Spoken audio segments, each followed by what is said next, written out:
welcome to another live episode. Hopefully, these are informative for you guys who are DIY or if you're thinking about starting your own business. I've been lately talking about some of the jobs that I get. I hope that's helpful and just maybe my experience with some of the things that I'm doing, what services that I offer. I try to offer a lot of services to make money, but I can explain that after I do these YouTube or Facebook, Patrick, that I'm looking at. We're on Questions. YouTube. Yeah, no, the questions. Yes, YouTube. We get a lot of that fixed pop button. That seems to be but maybe it's because you get down here free that Yes. people respond to that. Everything's free on YouTube, isn't it? Yeah. Well, Well, that's except for it's on our what. website. It's on our website. Fixing a pop button.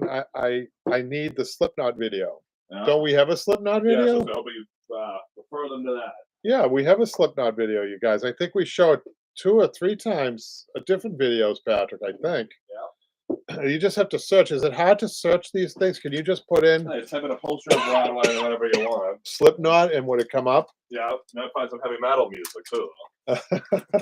Yeah, that's true. How to remove French nails.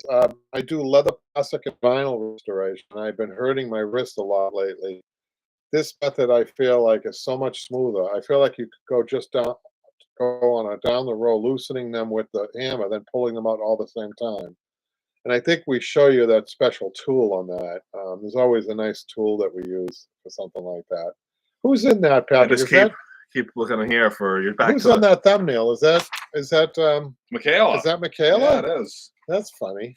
Yeah, look, Malcolm's here. Hey, Malcolm. Hey, Malcolm. You're on the webcam style today, so Yeah. you can see everyone come up here. You can read. Oh, okay. That's kind of The cool. place is a mess, so we have to. Yeah, the place is a mess, and we're running out of space, and that's another issue, isn't it? Having a small business is space, and space costs money. And I've always said to people, no matter what type of business they're in, if you have things just resting on a square foot, just look at 1 square foot of your shop. And if there's something, let's say, sitting there forever that's not doing anything, that's not a good use of your money, of your rental space or square footage. So I always use that analogy in any business. Things have to move. If things are moving, that means you're making an income. If things are staying still, there's something wrong. It doesn't matter what business you're in. That's true. I mean, with me, if I right now, for instance, even with me, this is a good example. I have two love seats that have been done for 4 months that the customer can't take delivery. There's always a story. She's paid for them, which is fine. Right now, she's not paying for storage, and they're sitting on their end in the front room, the showroom, covered in plastic. They're taking up probably the 2 of them 32 square feet, really. And Patrick, you know which ones I'm talking about? Those ones that are standing on end to shop. And the cushions are downstairs. They're taking up more space. And I feel bad for the customer. I kind of pulled at my heartstrings, but that's not going to pay the storage.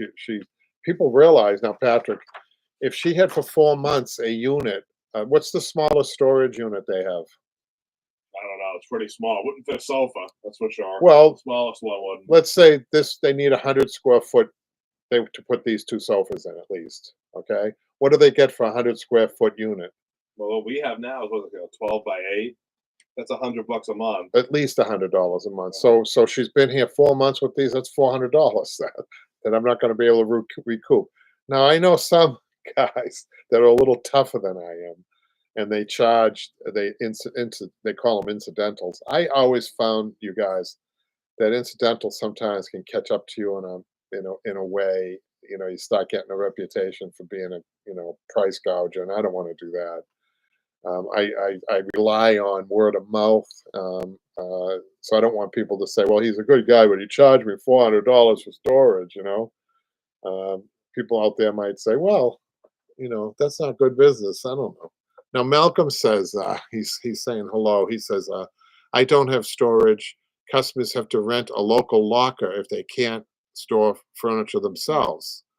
I can't take work unless I have all the materials in-house and ready to go." That's not a bad idea, is it, Patrick? No, it's good.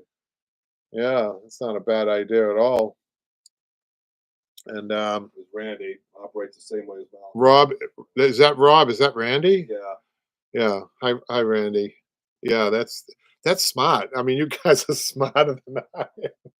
But in this case, I did the pieces, and then she had an emergency in her apartment that she has mold and she can't take delivery. At least that's what she says. I believe her.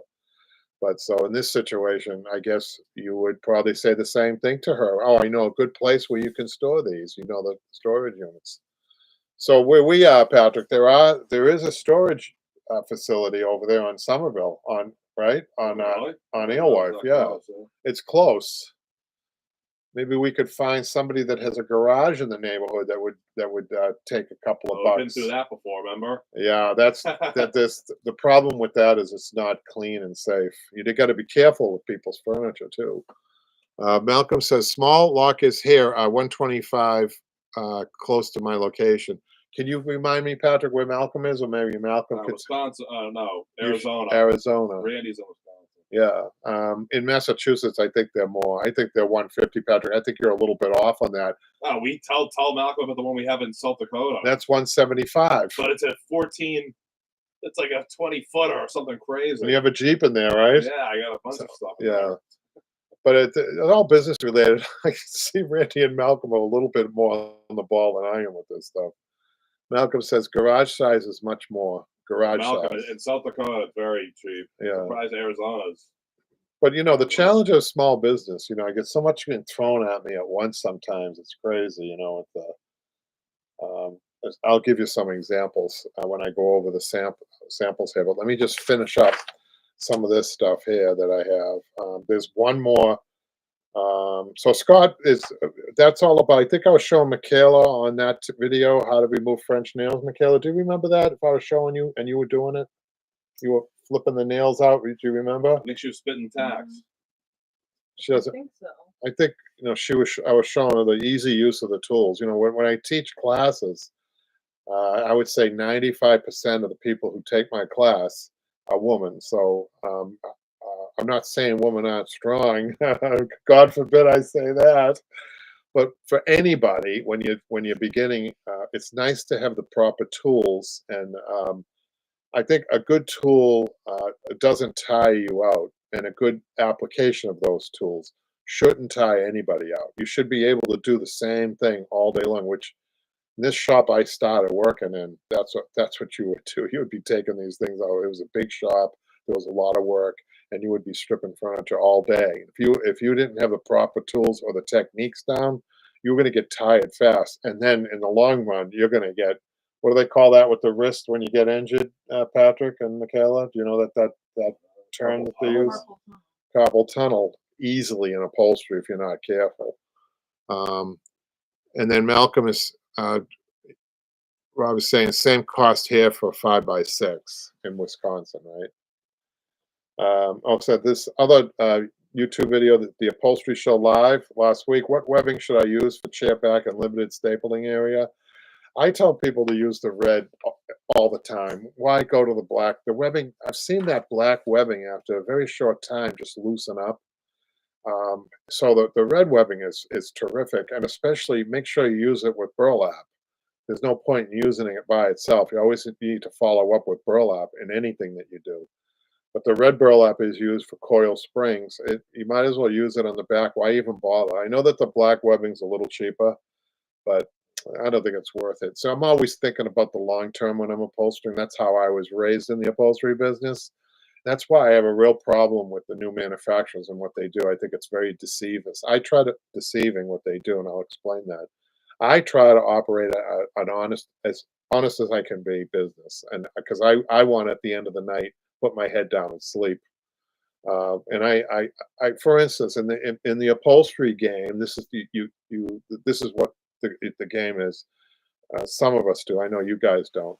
Some of us add like 25% on the yardage because the consumer doesn't know. The consumer, as a matter of fact, the consumer is set up that they will believe that you need 20 yards for a love seat when you only need 12 because most people, amateurs, most lay people.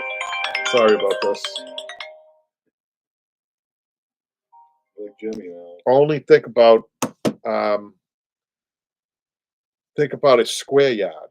And us upholsterers know that yardage comes 54 by 36, 54 inches by 36. So it's easy to uh, fraud. I call it fraud. What can I say? I try to be careful doing it, but I know people that have done this, and I don't agree with it at all. I think, and I often say to a customer, and the other thing too is I think you hurt yourself because if you're overestimating the yardage, you're going to put the price that people have in mind over, and they won't use you because it's too expensive. I always like to tell people I like to stay close to the fabric. If you want arm caps, I need to order a half a yard. And most upholsterers are good at this, Randy and Malcolm. When you look at something, even if you've never seen it before, you can just put right in your head how many yards it needs. But you try to be conservative because there's that element of labor, and you put the labor and the fabric together. And if you're charging pickup and delivery, you could, and people do have a, a price in mind. So I don't know. I just try to be honest. So I wanted to talk about these three chairs that came in, these three stools that came in from a manufacturer, and I've seen a lot of this. Both, it doesn't really matter what the fabric is, but the game in the manufacturing business. Speaking of webbing, is what they do is they make everything look pretty, and they do have to do a fairly good job on the framework because people can't be falling down. You can't be sitting. If they could get away with it, they would. But these stools, these bar stools, for instance, they have to be sturdy. So the frames are sturdy. You can reupholster these, no problem. But they're only 7 years old. And what happened in the furniture industry, and I've talked about this, is COVID. COVID really, they got caught with their hand in the cookie jar. I know I've mentioned this before, but I see this furniture almost on a weekly basis come to me. So today, what happened is the faux leather came to me. Beautiful. It was a beautiful bar stools. They were quilted, tufted. The faux leather. They really looked nice. They were tight, nice. They had nice lines to them. They had nice wooden legs. And what they do, they use rubber webbing or that. I don't know if you guys have seen that green webbing that the manufacturers use. I don't go anywhere near that stuff. They use it for comfort. No, they use it because it caves in after a certain amount of seatings, and they have the seating down to almost the 10 seat down to almost the seating, one seating. In other words, okay, that's going to last 200. That's going to last 200 seatings, 7 years or 10 years, whatever, 10 years, and then they're going to come back and buy new. If it's anything less than that, they're mad. And this guy actually said to me, Patrick, you know what he said? The husband, he said, I won't mention the store. He said, I want to take these and throw them through their front window. Oh my God.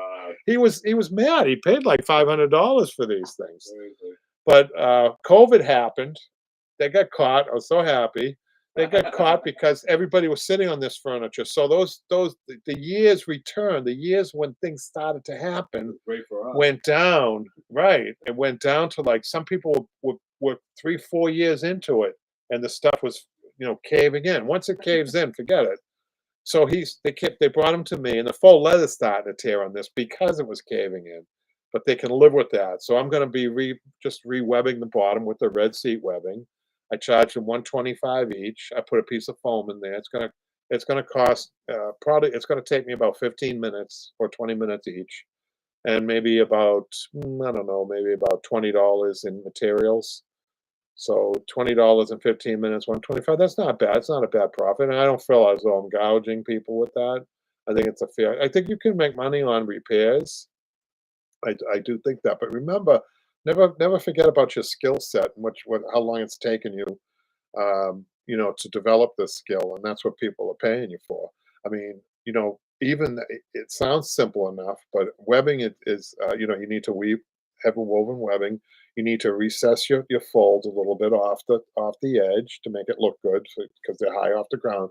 You know all that, right? And that's a skill. So why not get you can make an honest living for sure. But that's labor. That's another element from the fabric is different. I think that aren't you happy if you have a piece that takes 10 yards and they're paying $100 a yard, and you're retail and you're making $50 a yard, aren't you happy with $500? Why do you have to? Why do you have to gouge? It's not a no point to it. And like I said, it's going to drive the price a little bit high, and people might not use you, and it's just going to have the opposite effect. I got to catch up on some messages here. Um, so Malcolm says, I try to have enough extra fabric to give to the customers for replacement cushions. That's a good policy for sure. Or arm caps. People are asking again for some reason, strange reason, about arm caps, and people haven't asked for that in a long time. And so Malcolm says factories have perfected. I always like Malcolm because he's smart. I know. He's a smart guy. Factories have perfected using the absolute minimum materials and zero longevity, except for the frames, though, Malcolm, right? Because they can't have, well, the frames should last, they should last 15 years to 20 years at least. Because like I said, they can't sell a bar stool frame that's going to wobble and somebody to fall. Then they're into a lawsuit. So they're always, isn't this interesting? The framing's always decent. It's the foam, it's the crappy foam. Malcolm also says even foam is crappy. Yeah, you're right. Now, usually I have to supplement or replace it. Yeah, me too. I use, by the way, my foam. I like the medium ultra foam. That's what I use a lot on most of my stuff. Oh, speaking of foam, I had a high end piece come in. Those two leather cushions, Michaela, that you took in the other day. Yeah. So this sofa must have cost $15,000. This leather sofa, real leather, you guys. And before I get to the cushions, another issue I have. When the customer first called me, I gave them a little history lesson, even though they didn't need it. Leather, when leather went to furniture, it was always around upholstered pieces, a hard, no, it can be, it doesn't have to be hard, but upholstered seats with springs, for instance. No cushions. Leather was never ever intended for cushions. It drives me crazy when I see leather cushions. It's ridiculous. So these two cushions came to us high end. When the customer was telling me, he says, "Well, there's feathers falling out," and I'm saying, "Yeah," to myself, there might be feathers, but they're probably only about 5% feathers. They might have some down, no, down, mostly feathers. They might have down in there, but I bet there's day crumbs. Sure enough, so the cushions look terrible, didn't they?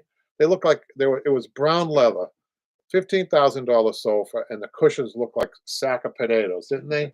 A sack of potatoes. I mean, I would be really mad if this was my sofa. So we have to put foam in it. So I did give them the option of a better cushioning on it, a high-end cushion, if they didn't want to go there. But what was in there, this is another big bone of contention for me. They advertised down cushion. The only thing the customer hears, down, that's nice. Or even down and feather, that's nice. But these were 5% down, so they get the down in there, and about 50% feather, and the rest was Dacron. Now, come on, guys. You know what's going to happen to the feathers, especially. They're going to stick to the Dacron. The Dacron's going to mat down, and then you're going to end up with a sack of potatoes. I mean, the leather was good. The stitching was good. Everything's good except that. It's crazy. Now, if they wanted to pay me, I would have suggested a 50-50 down feather. That would have solved it. That would have been good, but they would have still had wrinkling and even stretching. Forget it now that the leather's already stretched. So I did the best I could with the foam, but I still have stretched leather. I don't know what they're thinking of, but anyhow, they paid a lot of money for this. I would be very unhappy. How old do you think that was? Did he mention how old that sofa was, Michaela? At least like 1 year ago. Really? That old? Maybe. I don't even think Maybe it, I'm thinking of somebody I else. don't think it was that old. So Malcolm also goes on. He's got a lot to say about this. I've seen broken frames stapled together and falling and failing due to the spring tension. Yeah, I have one in the shop now. I now ask how much the piece costs, and it's too cheap. I will just tell them to replace it. Yeah, I had a similar thing, Malcolm. I had a wing chair with zigzag springs, and how the rail, with all that tension, the rail starts to bend. So she liked the chair. There was some sentimental reason. I did tell her that it's not top of the line, and I did end up doing it. So you know what I did? I webbed the bottom to counteract the tension. So that seemed to help. I dropped some glue in the joints and clamped it up, but also added the webbing front to back only, so that it counters the tension of the spring, zigzag springs. But I don't like zigzag springs. But she didn't want to pay. This customer did not want to pay extra, and so there was a communication about this. I told her everything I was going to do, and she accepted that. So. Malcolm says most leather is plastic bonded or plastic surface on cheap furniture. It fails by delamination, not real leather, but sold as leather, pure fraud. They call it faux leather. They should call it fraud leather. And he says, for me, that's a good fix with the webbing. And make sure it's the red webbing, though. The black webbing's not going to do you any good for that. So let me get to some of these new customers that I have. I think these are new, and I hope I'm not repeating myself.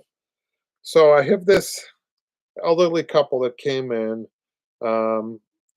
They picked. I don't know if you were working on that one. You might not have been doing this, Michaela. It was a rocker that they had. So they have a picture. I give them an estimate, write up an estimate. They pick the fabric.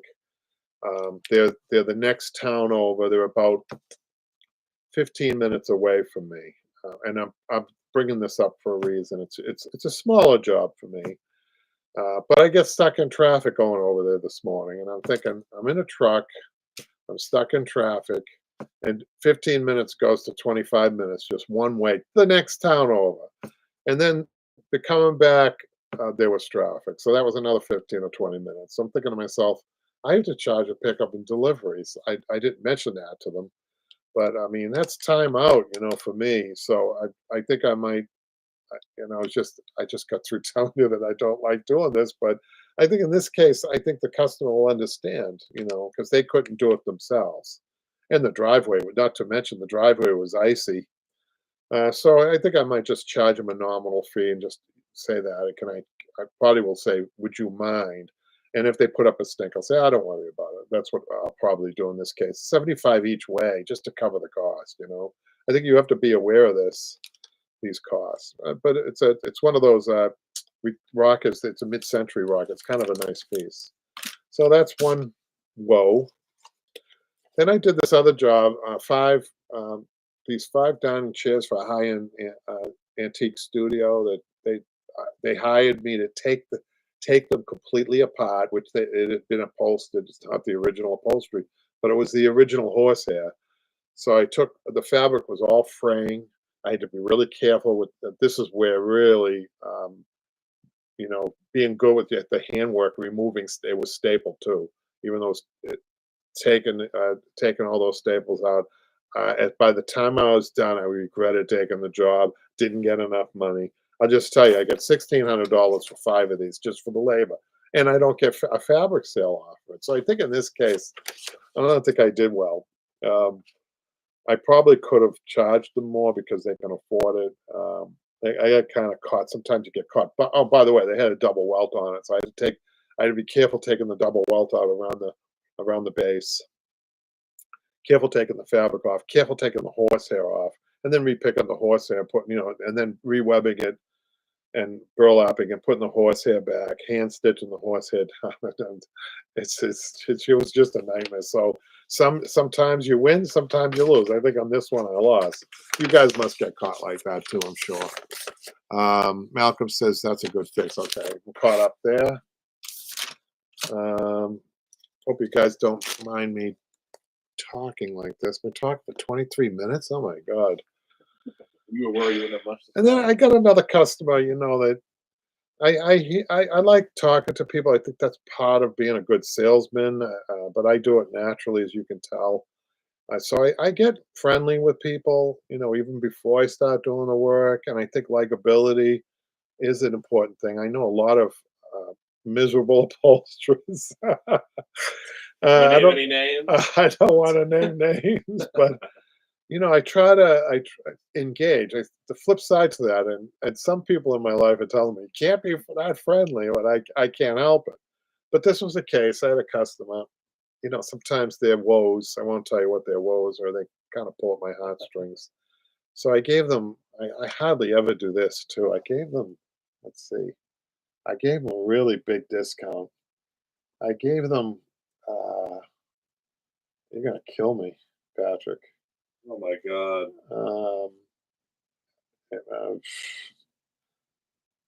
Uh, I would say I gave them a 35 to 40% discount on the labor, which is really. I mean, this story though, this really did. This was a tough story, and I hardly ever do that. I probably wouldn't have got the job because the story is kind of based on lack of money too, and I just sometimes I call it a friend's price. When was the last order that you saw, Patrick, that said friend's price on it? You've never seen I've that. never seen that. Well, once in a while, right? So then I got another customer who's been who I may get I have the job of just trying to sell fabric. It's a love seat. I got $3,200 for that, which is a good price for around here. Even they tell me those people get more than that around here. I'm about middle to high middle when it comes to labor. And then she's picking the fabric I think through us. I think Michaela, you've been working with her, sending samples.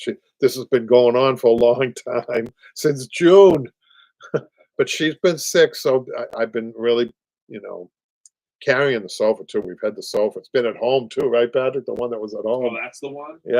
Oh, jeez. So we have a little garage space at home. So she's. More like 10 This was space. another story where she went in for surgery, Patrick. What are you gonna do? Somebody calls you, say, "I'm in surgery. I'm in Mass General. There I'm was not." one time that somebody passed away, was there for so long.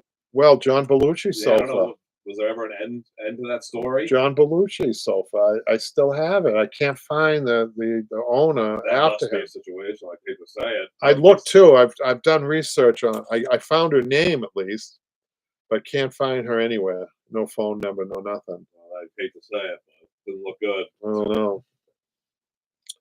So we got wing chairs. We do a lot of wing chairs in the Boston area.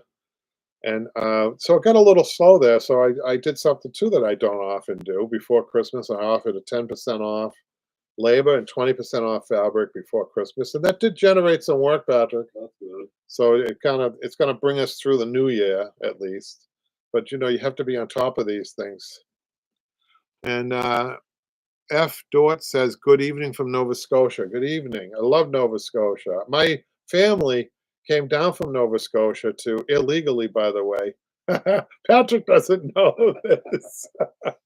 My great greats came down Nova Scotia illegally and settled in Newt Watertown, Mass. I think. When I think of Nova Scotia, I think of duck pin bowling. They have up there the duck pins. I often wondered why they left Nova Scotia because some of the cousins went up there a few years back. There was my father used to say you could go in your car and travel miles and miles and miles, and that's the property they own. But I don't know why they had to flee. There must have something happened, right, Patrick? Something must have happened. But I'm glad they did because I'm here talking to you guys. But yeah, Nova Scotia. Malcolm says, an escaped Canadian. My family was from Newfoundland. Once in a while, they let the gates open up there, right, Pat? Oh, I got an interesting job here. So this is how you can, it's better to get part of a job sometimes than the whole job not getting. So somebody brought a huge rocking chair into me with tough leather, another piece. Here it is. The leathers is she couldn't afford doing the whole thing, so she's just doing the seat with 1 yard of fabric that she bought from me. So it's like a $450 job. It's just a seat, right? But it would have been over 12 or 14 or $1,500 if she was to do the whole thing, or maybe even more. So I don't mind doing those partial jobs. I guess it depends on how busy you are too. Sometimes they get in the way. And then this Bob Donovan that I didn't mean to mention his name, but the two leather cushions that we did, those were $200 each, and they were like 6-inch foam that we used to replace the down and feathers that were in there. So it's not bad. because I think the sheet of foam costs, if I had to guess, the ultra foam on that, it's a custom piece. I think like $40 or $50, and plus the labor. Actually, that custom was nice. Didn't they ask you how much the labor was going to be, Michaela? Do you remember those two cushions? I think you told me they were asking how much the labor. I never charge labor to fill cushions, you guys. Maybe I can. You guys are doing this better than I am out there. And these are the 3 stools, the poor guy that I talked about. We're webbing the bottom with foam filler. Oh, I got an interesting job, Pat. You won't believe this one. I got a customer with 2 wing chairs. She lives on an island off of Maine, way You up. told me about that. Then we were supposed to go up there, weren't we? No, she delivered one of the chairs. Oh, she had to take a ferry. Oh, wow. She was telling me about that the island is not a well-known island. It's not like Martha's Vineyard or anything like We're supposed to that. go up there to deliver. What happened? Huh? We got to go up there to deliver it? I can't even pronounce the name of this island. I'm going to tell you the name of the island. I don't think there's any harm in that, do you, Patrick? No. What is it? Shabagwe. Shabagwe? Shabagwe. Chebeague. Shabagwe Island, Maine. And she's a customer. She saw us on YouTube probably, which I got to give Patrick credit for that. And she was willing to bring the chairs down. The sad thing is she came down with 1 chair at a time. She came in the other day. And I said, I hate to tell you this, but you could have gotten both of these chairs in this car. She had an SUV, Patrick. Is the one I helped you take the stuff out? No. It wasn't No, she had an SUV. I don't know what kind of car it was, but all she needed to do was drop the passenger seat and put the wings in on top of that seat, and then the other would have fit fine in the back. I don't even think she even thought of that. She didn't think of it. So I measured it. I said, when you come back, we'll be able to get both of them in on a return trip, so she doesn't have to do it 2 at a time. However, Mom and I are taking a trip up to Maine. I wouldn't mind going. Her and I are going Sunday. Oh. We're going up to The island? Algonquin. So I'm going to call this customer. This is customer service guy. I'm going to Oh, there call you go. this. You can meet halfway. So for you guys that don't know, we're in Massachusetts. So I'll meet her halfway. I'll say we're going to be there anyhow. We can pick up the chair if you want to drop and then bring it down. The other chair that she has. Now she's really nice. She's been really nice. We got a couple of more comments. Malcolm's asking, do you stock sheets of foam or buy as needed? I buy as needed for space limitations, Malcolm. I have a supplier who will deliver for a large order. Otherwise, I have to go get it. Yeah, no, I think he's 100. My guy is 150 minimum, which is pretty good. But the thing about me, I'm surrounded by other upholsterers. So they have a truck. They send a truck every week. And the reason it's 150 is because I'm pulling off the other upholsterers that they have the truck in the area anyhow. As a matter of fact, oftentimes they're calling me saying, hey, do you need anything? Which is great because sometimes I forget. And then Randy says, my supplier will deliver for $9 on orders over 125. That's pretty good. My guy over 150 is free. Otherwise, I need to pick up. Lucky it is only 30-minute trip. Yep. Were you going to add something to that, Patrick? No. Huh? No. And then I had a good order for fabrics. I'm doing a large window seat, 64 by 31. I had another one, just the foam I ordered, 143 inches long. Can you believe that, you guys? 143 by 30. This must be a pretty big house, Patrick. And we're doing 2 porch swings. We're doing a small window seat. We're doing and an ottoman and a chair. That's a pretty good client right there. I like that because I've noticed. I don't know what you guys. I'll ask you. Have you noticed? Got a couple of questions there. Yeah. Can you see these, Patrick? Yeah. I answered the RGB. Who's that? Is that? Door. Huh? Door. F door. Oh, that next one. I have a 3-seat couch that my favorite end is now low. Oh, when he said favorite end, I wasn't sure if he was referring to his derriere, but he isn't. That my favorite. I'm sorry. I'm a little punchy right now. I have a 3-seat couch that my favorite end is now lower than the rest when I sit. Any ideas how I can fix this issue, please? Yeah. it could be a cushion. You didn't mention. You did say cush, 3-seat cushion. So there are loose cushions. So there could be, I think, a few factors. One could be the foam. Another could be the top of the springs or the bottom of the springs. That's two. Or it could be both of those things. And if you don't have coil springs, it could be a zigzag spring problem, which you hope it isn't. But there seems to be, I think it's more of a foam issue. What do you guys think? Oh, Fern says, ha ha. Well, I think first, we all I have need that. to lose weight, but not much. Well, it brings up an interesting thing. Seating, right? Who are we trying to seat? And that's another problem with manufacturers, man. They are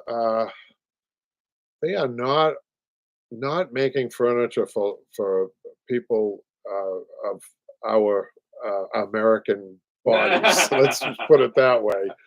But my thoughts go back. I have a folding Napoleon chair at the shop. You know that folding chair in the front window, Patrick? No, I You haven't didn't do seen that. it yet. Wait till you see it. It's complete with tassels and everything else.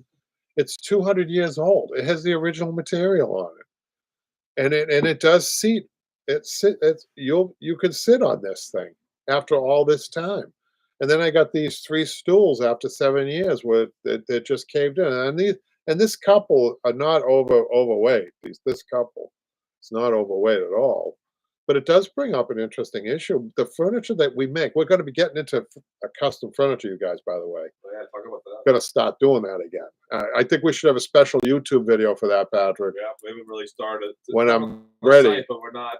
We're talking Totally into hardwood it. frames, coil springs, the way YouTube, we present things on YouTube. I'm excited about this. I really am. Is everything in place? We got everything. Well, we could do it right now. I mean, all somebody has to do is give me the order and I can do it, but it's the advertising I want to do. I want to get rolling on it fast. But I think it's in frustration that I'm doing this I see all these people buying this furniture. They don't know. I mean, we try to be informative on the YouTube channel. We try to talk to people about quality and what makes a difference. So there we go. We're going to do that. I have a couple other bye. Yes, I need to lose weight, but not much. Malcolm says foam will compress over time, but put high density under the top layer to supplement firmness. That's a pretty good idea, Malcolm. And how do we do that? I use a glue. It's called a 77 glue. I'm not sure what you use, Malcolm. Bigger shops have a spray gun. I knew a guy. I don't like the spray guns because they put that fumes in the air. I mean, but these guns, it's the best way to put foam together. It's what the manufacturers use. But I knew a guy who had a big shop, and he'd go in there and he's spraying with this foam, and there's like a cloud of foam. I don't think that's good for you. I think about that scene in The Wizard of Oz when it was snowing. Do you know the snow is asbestos? That was the snow. I mean, I just don't think it's too healthy spraying foam around. The can is good. I think it has more controls. It seems to be less fumes emitting from it. Fern says, get in the habit of flipping and moving cushions around. Yeah. Oh no, RGB says that. That's a good idea. Yep. A lot of people don't think of rotating a cushion. It's funny this comes up. I just did a love seat that had semi-attached cushions on it, and they were in horrible shape because it's not a good application for cushions. You can't put a seam in the back of a soft cushion and expect nothing to happen. I mean, it was ripping away, the fabric was ripped, the welds were pulling. So I suggested to the customer loose cushions. And I did a loose cushion and no skirt. Looked great. It really modernized it and it really looked clean. I wish I had pictures to show you guys, but I don't have enough time to take pictures. That's my excuse. Malcolm says, I recently found a hardwood office chair with a sprung seat. I'll be reupholstering it for myself, saved from Goodwill. There's a few of those out there. Most of them, those, are zigzag springs. So we're into this now for 39 minutes, Patrick, but I can keep going if you want. Up to you. So I have this, speaking of the fold-up chair, I charge $525 for this fold. I wish I had a picture of this. Maybe I can find it, but we're not going to put the fringe back. You know what, the two arms on this folding chair, if I can just describe this, have these 4-inch gold. First of all, it's like a needlepoint fabric. and they have the, if you could visualize this, Michaela, you can help me with this because I can't remember. I never remember the names of these things. The two arms and the fringes are up this thing. They go all the way around the bottom of the arm, but they look like on the French uniforms on the top on the shoulders. Do you ever see those old French uniforms with the fringe hanging off, Michaela? Do you know what they call that? I mean, aren't they just like shoulder pad type thing? No, there's a name for them. I bet you guys would know. No, I don't know. I'm not sure. After it, my first thought was cushion. It's still the same as the others. I sit in the same spot for hours, so I guess I have to check out the springs. I stuffed a thin pillow under it, and it didn't help. I do rotate for sure, she said. Ah, Malcolm knows what it Of course is. he does. How do you think you pronounce that, Patrick?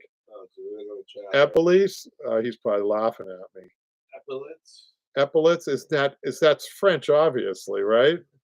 Malcolm? I think it's French. You should see this thing. It looks like this chair looks like a French general just came off like Lafayette off the American battlefield here. It looks just like Lafayette, this chair.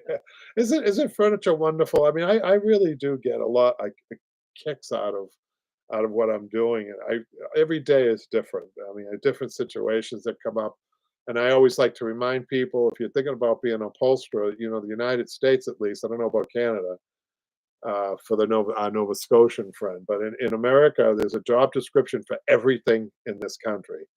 And the job description for upholsterer, the first sentence is, I believe, must be able to problem solve. That's like the first thing that you need to do, because we are faced every day with problems and how to do things and properly and all that stuff. But this chair, it's amazing.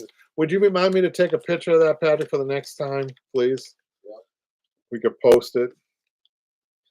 So, this was an adventure today. This customer has these 4 dining chairs. They're old too. They're oak, and they're probably about 150 years old. And on dining room chairs, on the old ones, they profile really low. So you got to be careful when this customer was insisting she wanted a big fluffy cushion based on the fact she was thinking about, because they were all caved in, the webbing was gone on them. But I was saying no. I was reassuring her. So I turned them over and I saw that you should see the horsehair they had on, a beautiful hand-picked horsehair, the really good stuff. And I said, no, you need to keep this. Just it'll profile low, but each one of that hairs of a horse, of the horse hair, is like a little mini spring. And there's nothing better for low profile, you guys. Nothing better for low profile. You get more bang out of your buck for horsehair. Is this horsehair because of that? If you're going to put something in a low profile, I'm holding my fingers like this, right? Not even an inch, probably 3/4 of an inch, if that. That's the batting to use if you have it. I mean, if you're going to use horsehair anywhere, use it on older dining chairs that are padded on the top. These are padded on the top. And I reassured her, not to mention that they're small in area and they would not look good. You really have to pay attention to scale, right, guys? When you're doing scales, scale of a piece. If you add a 2-inch or 3-inch, crown seat to that, it's going to look ridiculous, and it's not going to be very functional. So keep it low and keep it low. Use the horsehair, and then I'm going to put over the horsehair muslin, and then a layer of new cotton over it. So that's interesting. So yeah, I think that covers all the new stuff. I didn't think I had so much to talk about when I first came in here. Patrick showed me 3 questions on YouTube, but Well, the holiday season. I guess I'm a blabbermouth. So I think there's one more. That's true for woodworking too. Woodworking, Malcolm also said the days before camo uniforms look like furniture. No, they did. Yeah. That furniture. Think about it, Patrick. Think about all those pictures you saw of Lafayette, right? Where? Lafayette was the American general that came here. Oh. That came here and to help George Washington, who I think even Washington's uniform had a lot of buttons. Remember Austin Powers? Yeah. Oh, by the way, do you know, you guys? I'll put this out to you guys. Do you know who built What tradesman built the first White House? Do you know, Patrick? What That's tradesman? an obscure What trade? fact there. I'll make it easy for you. You should be able to figure. I bet McKill already knows it. What trade made the first White House? I'll give you a hint. It was in Valley Forge. Michaela, have any guesses? I'll see if Malcolm knows because he's the smart one on here. F. Dort says, "Do you Fern. think clothing covered chairs would sell?" Ooh, Patrick. I'm pretty sure Patrick. you came up with something like this in the past. You have these crazy ideas. I think that's a good idea. And Malcolm got it wrong. He thinks masons and carpenters. It's not, Malcolm. You're missing the obvious. You would. Hubby said bricklayer. As F. Dort says no. What's this say? I don't want to go on. This is funny. I can't even get this out. Do you think clothing covered chairs would sell? I was thinking if someone died, make a memory chair. Oh Jesus! Actually, I liked it. Pants or skirts for the seat cover, shirts for the backrest. It's great. I love it. It's better than It's getting. a creative idea. I'll admit that. It's Jeez. better than getting. I won't say. I think it's a good idea. It all depends on the way the person dressed. So You If it was Jimmy, that'd be the Bruins shirt. RGB says blacksmith. It's not a blacksmith. Think about Valley Forge. That's the big tip on this one. The big hint. Valley Forge. Where was George Washington's? I can't get over that idea. What? That's an interesting idea. I know. I think it's a great idea. Malcolm says, I saw a photo on Google of a chair covered with the military uniform. Oh, cool. Maybe it's this one. F. Dort says, I never claimed to be normal. Welcome to the club. I gotta say, this whole thing is about people who aren't normal. Welcome to the world of upholstery. So, do you guys give up?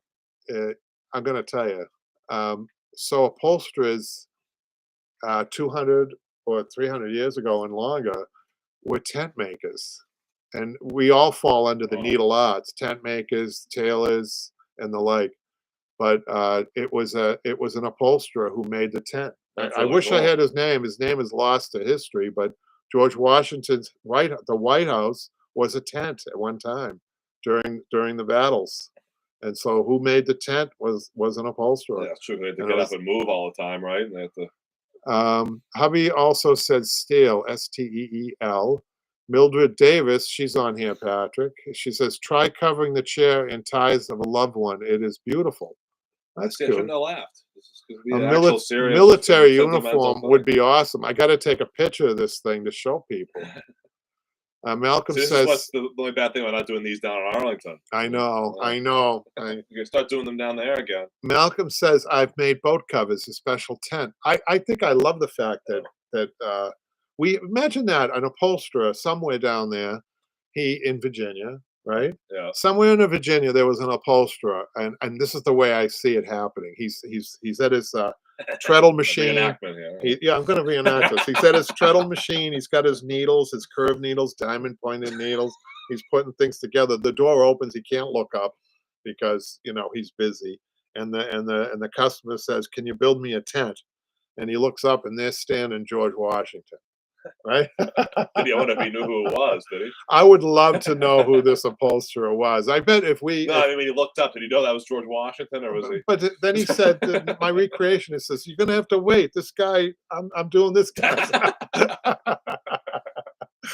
Anyhow, you guys, that was fun. We had a lot of fun, and I'll see you guys next time. Thanks. That's it. Thanks, guys. I got to be able to exit the sound for you. That was funny.